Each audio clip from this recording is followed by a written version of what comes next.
Hello loves, welcome to your Virgo season video. I can hardly believe that it's already here, and at the same time I just recorded the September Traveler's Notebook planning with me and all of the astrological dates there. So I feel like I'm already inside of September now, but of course Virgo spans both of those, so we're going to be talking about both of them. This is incredibly potent territory. I would say almost the most potent territory of the whole year, if not a second round of potent territory. We are inside of eclipse season, so just to start with that. Full moon in Aquarius, the what I call dog days moon. I think it's also called the sturgeon moon in common vernacular. But I like to pick the moon name that I like the best and go with that. So we're going from the dog days moon there, and then we'll have the harvest moon on September 7. So the full moon in Aquarius that I'm talking about right now is just before the Virgo sun season, but I'm bringing it in here because that is the moon cycle that opened the portal for eclipse season, because we have two eclipses in August. They always come in 2 to 3 pairs, and they usually happen about twice a year. And so we had one back in, I think it was March. Let me just double check the dates so we can remember. Yeah, it was March 13, 14, depending on your time zone, and March 29. And that was in, oh, interesting. That was in Virgo and Aries. And this time it's going to be in Pisces and Virgo. So we're in major cleanup on aisle 6 territory is what I talk about. That's how I describe Virgo, because it is the astrological energy that gets everything to its rightful place. And I've been talking about this for months, especially in my moon ceremonies. So if you don't know that in addition to these seasonal energy updates that I do on YouTube, I also do full and new moon ceremonies every month. They're pre-recorded. They're about an hour long. They are in the shop on my website about 2 to 3 days before the moon cycle itself. The first half of it is astrology and energy update, and the second half of it is a group healing session. I also teach intuitive collage at the new and full moon, and that's live on Zoom. So there's a community there, and there is also a membership for all of that called the Wild Moon Community, and you can get your very first moon ceremony on my website by putting your name and info into the pop-up on my website. So it'll send you a code, and then you can go in and download whichever moon ceremony it is that you feel called to listen to first. If I were giving you a suggestion about that for right now to go along with this video, I would tell you to start with the new moon in Virgo. That is going to be on August 23rd. I'm recording this just the week before. On the 12th of August. So we've just had that full moon in Aquarius that opened the portal of eclipse season. So like I said, eclipse season is usually 2 or 3 full, however it goes, back to back. And they're usually in alternating signs, but it just depends on how it goes. And the way that I'm starting to see it now, as I'm tracking this more and more and going deeper in with my Wild Moon community and talking about the cycles and tracking them with the calendars now as well, what I'm starting to see is every new and full moon is usually on what's called an axis in astrology, where it's in the signs that are opposite on the wheel. And so we've been in a pattern of new moon opens it with one side of that axis, and the full moon kind of closes it or balances it on the other side. So it's those two signs that sit opposite the wheel. And when you're looking at the astrological birth chart, that axis is a healing path. And so there's an energy, it's kind of like two sides of a continuum, but when you put them together and kind of run a figure 8 over both of them, they tell an archetypal story. So the reason I'm saying that is because this eclipse, and I kind of looked forward, actually. I looked forward into 2026, and then I looked back, like all the way back into like 2021, 2022. Because I've been tracking these cycles for a long time. And I've been doing, monthly energy updates for 8 years now. And I paused and I stopped doing them at the month. And I heard Spirit was saying like, no, you need to do it based on the sun season, because there's this archetypal story of this new and full moon that sit inside of that sun season. So it's like the sun is the masculine container and the moon cycle that's happening is the feminine. That's what is happening, the energy that's happening inside of that held container. And I needed to be tracking it more in that way, both for myself and then, to guide others as much as you're interested in following along. And so what I noticed, and I think I noticed this all the way back. I went back to about 2021, and it seems to be consistent. So right now we've been in a pattern of new moon to full moon is telling that archetypal story. Well, the eclipse is going to come in, and eclipse energy is like a defibrillator on the heart of the earth, on the heartbeat of the earth. So the rhythm that we're all patterned after. I mean, we can try to pretend that we're outside of these cycles. We can try to pretend that we're not children of earth and that we don't directly come from her, and that what's going on with her and how she's feeling and what she's experiencing is directly impacting us, but we're lying to ourselves when we tell ourselves that, because our own heartbeat is directly connected to the heartbeat of Mother Earth. So when she shifts her pattern, when she shifts her rhythm, it shifts our rhythm. And so we are going through that right now with eclipse season. And what I noticed is after, I'll go into the details of the cycle and everything, but what I noticed is this eclipse season, and I looked back and it does look like the eclipse kind of does this over and over, and I hadn't been paying attention to it before. But I sure am going to now. This eclipse season re-patterns that archetypal story that goes from new to full moon. So after this eclipse season, it's going to reverse. And the opening of it starts with the full moon, and the closing or the completion of it is going to be at the new moon. So it's going to be completely opposite of what we're doing. There's still an archetypal story, but there's a repatterning happening, and that is going with the eclipses, and I'll talk about that in a second. So broad strokes here, Virgo season is getting everything to its rightful place. Virgo sorts, it cleans, it organizes. It loves a planner. I am a Virgo sun. That's why I love all the Traveler's Notebook planners, calendars, pen to paper. Like Virgo loves the details, loves the organization of all of that stuff. And it's also connected to astrology. So, I mean, no accident why I do the work that I do. So, there's all of that. So we're inside of that container of sorting, organizing, cleaning things up, and getting it to its rightful place. Virgo is also the high priestess. It's the one that holds the container for either their own individual internal work or as the high priestess for other people's work and their transformation. Exactly the work that I do, both in astrology readings, intuitive healing sessions, emotion code, all the myriad of services that I offer on my website. So we're sitting inside of that container already, and you've been able to feel, I've been able to feel it. I've been talking about it for months, that we are in this place of like, everything is getting to its rightful place, and the tide has been out energetically. It's like, we can kind of see in the periphery where we're going or where we're headed, but divine timing has been in charge. So even though we've been able to see it, like I've known that a physical move was coming for me for over a year now, but the door has not been opening for it to actually happen, and it just happened.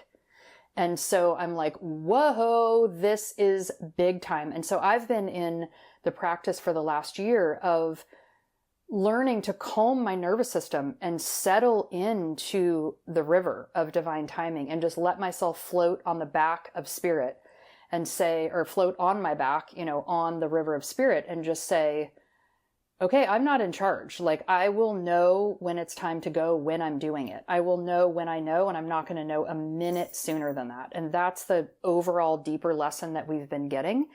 So as of August 22nd, the sun will go into Virgo. So it really anchors in that Virgo energy, the clean up for that. Then we have a new moon in Virgo on August 23rd. That is not yet an eclipse. So remember what I said, the portal for eclipse season opens a month before the eclipse actually happens. And so that happens 2 moon cycles prior. So full moon in Aquarius and then new moon in Virgo, 8/26. Then, there's just a beautiful archetypal story here. immediately after, 2 days after the moon goes into Virgo, the Venus goes into Leo. So Venus is like, it's ruled by, or what am I saying? It is the ruler of Taurus, but Venus is like in the birth chart. It's that urge, it's that hunger, it's that craving, it's a desire. What do you desire for? What do you urge for? What do you hunger for? In Leo, it's all about leadership, self-expression, and creativity. So the Venus in our chart, but also Venus in the sky, is urging us to create, express, get it out of your body and put it on paper. Like, intuitive collage class could not be a better thing to do it with, especially if you feel like you're not creative, because that's a farce. Everyone's creative. We are creators by birth. That's what we are here to do. And when you come to intuitive collage, the whole process of it is opening the door to your relationship and your conversation with spirit, and listening to messages that want to come through for you. It's completely guided. You do not have to be good at art at all. It's just to help you tune in and have that relationship with spirit. And I will say that in the group, as we do it together, there are always overlaps of colors, themes, messages. You just cannot make it up. It's just the most beautiful thing. Immediately after that, we've just got bang, bang, bang, bang, bang. So Sun in Virgo on the 22nd, new moon on the 23rd, Venus in Leo on the 25th. Then we go to September 1. Saturn moves back into Pisces. If you have not been listening to my videos or following along for a while, Saturn and Neptune are retrograding back together for the second time now, not for the second time. They went across over into Aries together, and now they're retrograding back into Pisces to get more information. What I've been terming that as is like Neptune and Saturn are going back into the car wash, and they're clarifying the dream. So Saturn is structure, Neptune is the dream, and it's also like delusion and fantasy, and it can be other things in its lower octave. So what that means for us, we've had 4 planets this year in 2025 moving from Pisces into Aries. That is the end of the cycle into the beginning of the cycle. So that alone, without any eclipses or anything, is a major moment in astrology. So Venus and Mercury already did it earlier in the year. That's the feminine voice that told the story of the archetypal message, is that the feminine voice needs to be at the helm, in charge, in the front seat, in the driver's seat of this new earth that we're building. The second part of it is Saturn, structure, Neptune, the dream. As I said, they are conjunct together. They've been in Aries for a little bit now, and they're retrograding back into Pisces together. And then they will go direct and go back into Aries, and they won't go back into Pisces again after that. So Saturn goes first because it moves faster. Saturn will arrive back in Pisces September 1. Neptune won't until October. So I'll talk about that at the Libra season video. Mercury, the very next day after Saturn goes into Pisces, Mercury goes into Virgo. Okay? Mercury is the voice. It's our broadcasting our message. And Virgo is that high priestess, the cleanup on aisle 6. So the moment after Saturn goes into Pisces, our voice, our language comes into that part of us, that part of the world. Our voice comes into Virgo. And this is like, holy shit, like she's going to say what needs to be said. Virgo does not mess. She says exactly what needs to be cut, edited. This is what's happening. Don't mess around. Don't argue with her, because she's just going to tell you, what is going to happen. 5 days later, we have the full moon in Pisces. This is the first of the 2 eclipses. So this is going to be a lunar eclipse, and this is a harvest moon. So I kind of like to talk about this in a couple different ways. So we're going to have the full moon in Pisces, and then right after that, we're going to go back to a new moon in Virgo. This does not happen all the time, okay? We do not have repeat new moons or full moons in the same sign very often. Like maybe when Mother Earth is doing her defibrillator and changing the rhythm and the pattern of her own heartbeat, and therefore the heartbeat of the collective, this is when this happens. But otherwise, it's pretty consistent going back and forth across those opposite signs on the wheel. So we're going to have Virgo, Pisces, Virgo again. The first one is not an eclipse. The second one, Pisces, is an eclipse. The third one, Virgo, is an eclipse again. And then it will go back to, I didn't look to see what is, let me just look it up real quick. What is the one directly after that? So we're going to go lunar eclipse, solar eclipse. Oh, there it is. And then we're going to go to a full moon in Aries, restarting the whole pattern. Because Aries is the first sign of the zodiac. That's when that's going to happen. So that is October 6th. What a gorgeous moment for us. I just love this. Okay. So this is what I want to talk about eclipse season in general and kind of what it is. So I talked about it being the defibrillator and the repatterning of the heartbeat and the mother choosing a new rhythm that we all end up following. But also, it's a massive portal of endings and beginnings. It's death, rebirth, marriage, breakups, proposals. It's all of that kind of stuff. Like, again, it's everything getting to its rightful place in its own way, like even in whatever sign it's in. The first one at that harvest moon, September 7, is going to be in Pisces. And Pisces is that dream. It's also the potential delusion.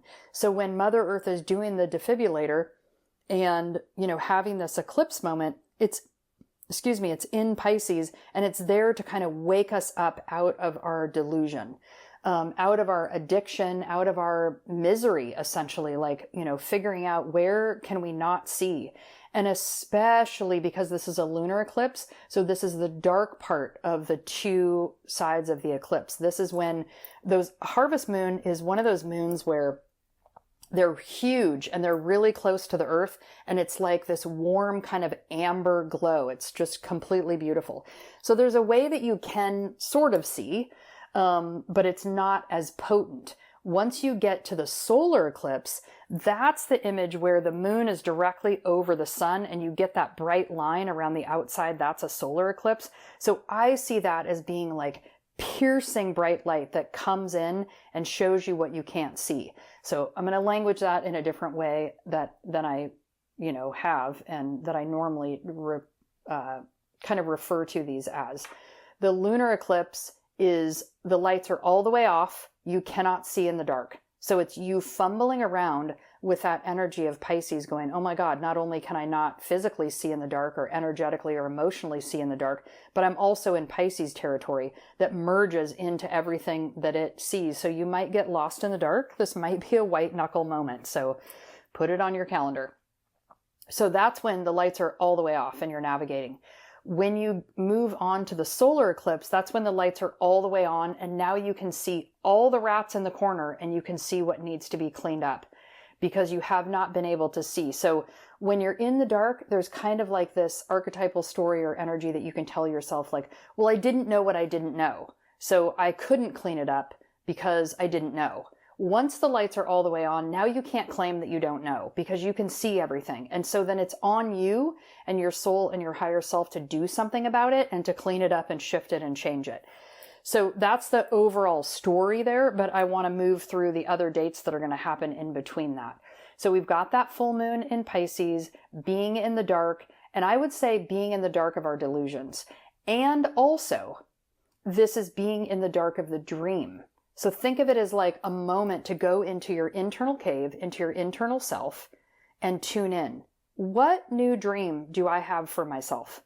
What new dream do I have for the collective? And how do those overlap? Is it possible that my internal dream for myself could also benefit the collective? And I say that especially right now because the new moon, full moon axis that we're coming off of is the axis of authenticity and harmony. The new moon in Leo on July 24 and the full moon in Aquarius on August 9. So we're already inside of that. So something about that energy, especially because Mercury was retrograde during that whole time, and Mercury brings us in a new message.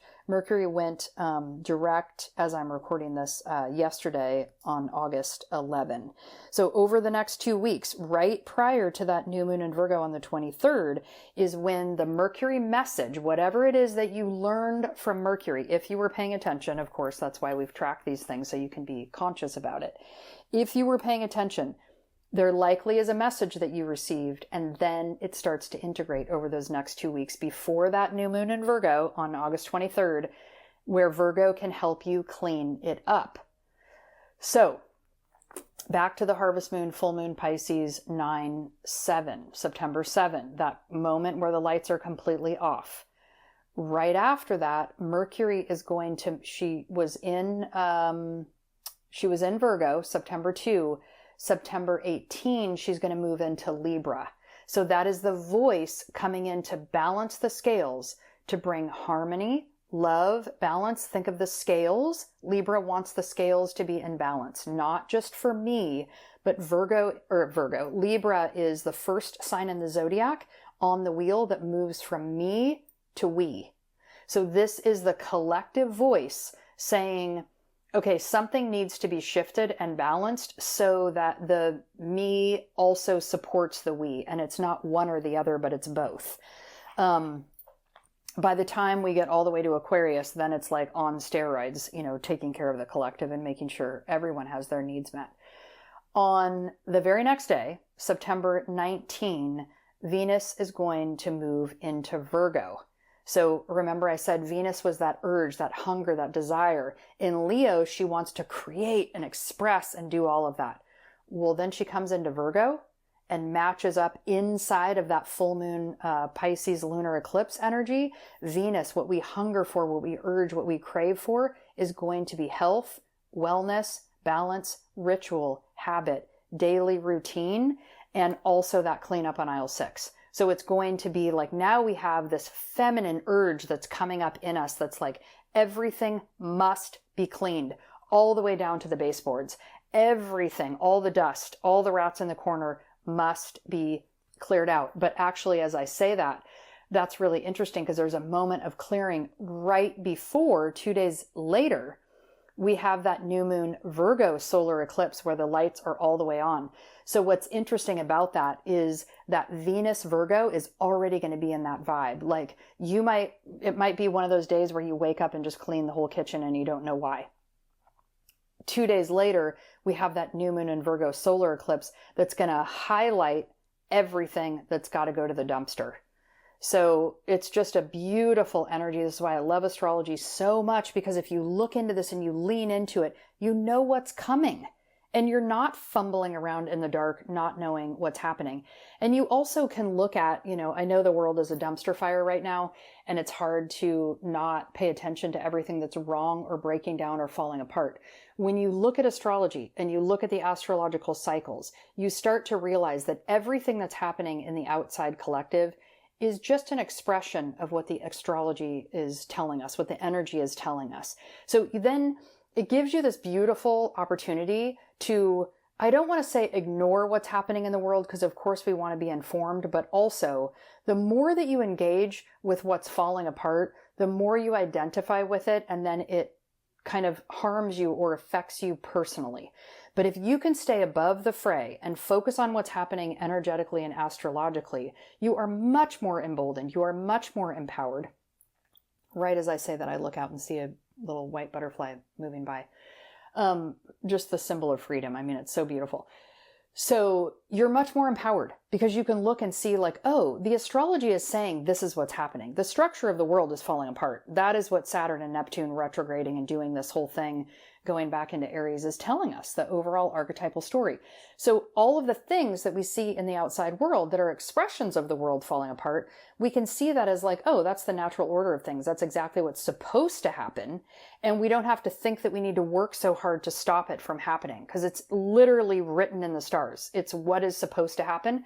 So we can just let it happen and focus on, who are you becoming out of it? And don't focus so much on trying to fix what's falling apart, because there is no fixing it. It's not supposed to be fixed. It's supposed to go away. This is a moment where the tower is falling and the tide is going all the way out.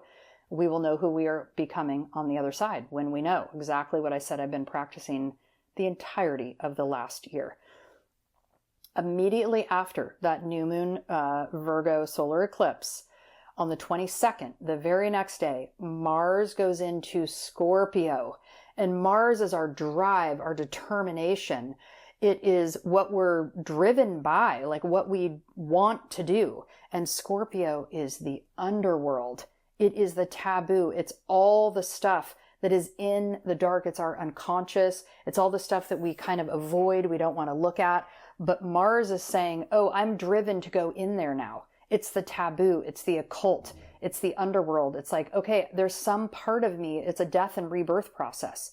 There's some part of me that is driven to follow the patterns of the stars and Mother Earth and let the death happen. And the same day, the sun moves into Libra. So then the sun, the light of who we are in the world and what the collective is focused on, is going to move into that Libran scales, balance, harmony, trying to bring in balance for the collective. I mean, you just can't make this shit up. It's so perfect. I love it. So if you want to do any of the calendaring video and follow along, I have all these dates written out in the video, also in the show notes at the bottom, so you can write them in your own calendar, follow along with me. The link to all of the supplies, if you're new to Traveler's Notebook, are in those videos, and they're also on the favorites tab. There's a resources tab on my website, and underneath that is a bunch of different subjects. One of them is favorites, and in there's like essential oil supplies, there's Traveler's Notebooks, there's spiritual supplies, oracle decks that I like, all kinds of stuff. So you can get yourself a Traveler's Notebook, the external, the book that I use, and then you can order a blank Traveler's Notebook insert if you want to do it with me and follow along in the way that I'm doing it, or use your own. It's totally fine, whatever you want to do. Or put them in your digital calendar, whatever. But it will help you track and follow these signs. And then I like to do these messages separately, so then you know what it all means and you can yoke them together. That is what we're learning to do on the whole of our lives, is yoke the left and the right side of our bodies back together. We have been deeply, deeply, deeply divided. And that goes all the way back to the story of, the Garden of Eden and all of it. It's like this divide from the masculine, feminine. And gender is an expression of that, but it's not the same thing. What I'm talking about when I'm talking about that is the left and right side of your body. The feminine is the left, the masculine is the right. And if you're interested in learning more about that, you can find my energy medicine and the chakras class on Insight Timer, because I go into all of that. But we have a huge divide in the collective.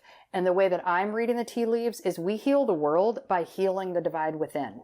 It's not about externally trying to fix or adjust or shift or any of that stuff. We have to actually surrender to the adjustment that's already happening astrologically. And it's showing us, like, the stars are literally telling us what to do, when to do it, and how to do it.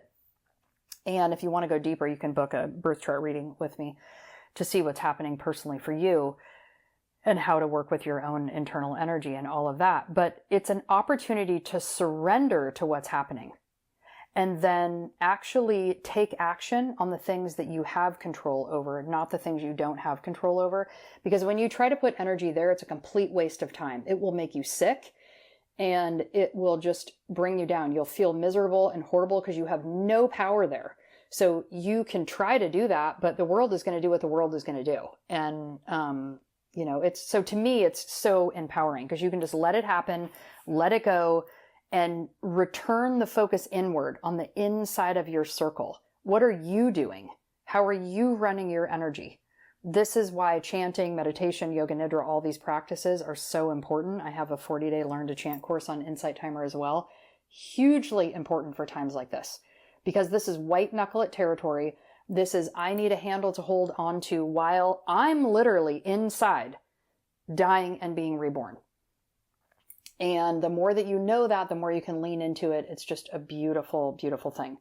So a couple dates to know besides the ones that I talked about. The full and new moon ceremony, like I said, the full moon, let's go all the way back. The new moon in Virgo on the 23rd, August 23rd, will probably be in the shop a couple days prior. So I don't know, 19th, 20th, something like that. You can get on my newsletter for those announcements. And then there'll be another moon ceremony. Well, actually, before that, we will have, let me look at that. Yeah, we have collage class on the 22nd of August, right before that. So if you want to come to collage, there's one on August 22nd. There's another one again on September 5. And I'm not sure I'm going to be able to do another one later in September because I've got some other conflicts coming up. So I may be able to do it, but I might not be able to do another one that month. But for sure, there'll be August 22nd, September 5, if you want to join in those. And again, there's a membership. You can join all of that. It's like a gym membership for your soul. You've got the energy, the astrology, you've got the group healing, and then you've also got the creative process with collage. So that's why I have changed it recently to, on my YouTube channel, it says astrology, healing, and art. And it used to just be astrology and healing arts. But now that I'm doing the journaling and I'm bringing in the intuitive collage and everything, I'm bringing it in those 3 pieces. So the membership is a way to yoke all of that together. And it's like a spiritual practice, a ritual practice for your human self and your soul self, and yoking that all together and receiving all the data and the information for yourself. So that is it for Virgo season. I love you. I hope you're doing well. This is not for the faint at heart in any way. And I encourage you to use all the tools that you have at your disposal. All the tools that I have on my website or on Insight Timer. There's a myriad of them to help you along with all of this. And, you know, stay grounded, stay strong. It's not for the faint at heart in the territory that we are in. And then we will move into Libra season after that. Kind of dipping into balancing those scales and righting the wrongs and smoothing the energy back out. All right, take care.